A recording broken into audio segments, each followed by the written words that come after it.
জনাব হাসনাত আব্দুল্লাহ কুমিল্লা সরাসরি প্রশ্ন করবেন, ব্যাখ্যার প্রয়োজন নেই। আসসালামু আলাইকুম।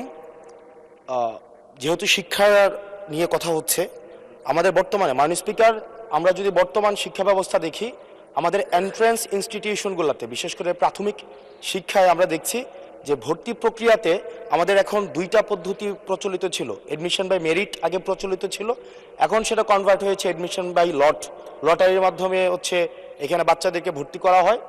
ফলত যেটা হয়েছে, ফিডার ইনস্টিটিউশনগুলোর শিক্ষার মান অনেক কমে গিয়েছে, যার ফলে টার্সিয়ারি এডুকেশনে আমরা হচ্ছে কোয়ালিটি সম্পন্ন ছাত্র আমরা হচ্ছে বিশ্ববিদ্যালয়গুলোতে আমরা পাঠাতে পারি না। এখন মাননীয় মন্ত্রী মহোদয়ের কাছে আমার প্রশ্ন থাকবে, এই যে প্রাইমারি স্কুলে বাচ্চাদেরকে ভর্তি করানোর ক্ষেত্রে আমরা কি ভর্তি প্রক্রিয়াটা আমরা পরিবর্তন করব কিনা, নাকি এই যে এডমিশন বাই লটারির মাধ্যমে আমরা নিব এবং মেরিটকে আমরা হচ্ছে সবসময় হচ্ছে দমায় রাখবো, নাম্বার ওয়ান।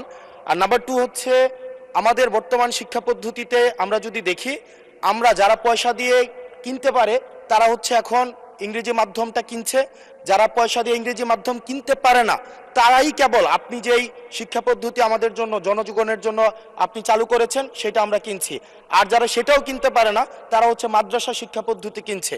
আপনার কাছে প্রশ্ন যে আমাদের বর্তমানে একটা দেশে এই তিনটা শিক্ষা পদ্ধতি যেটা অর্থনৈতিক অবস্থার উপরে নির্ভর করে চলে, এই তিনটা শিক্ষা পদ্ধতি জিয়ে রেখে আপনার কি মনে হয় যে আপনি একটা ইনক্লুসিভ শিক্ষা পদ্ধতি নিয়ে আমাদের দেশটাকে আগায় নিতে পারবেন? ধন্যবাদ।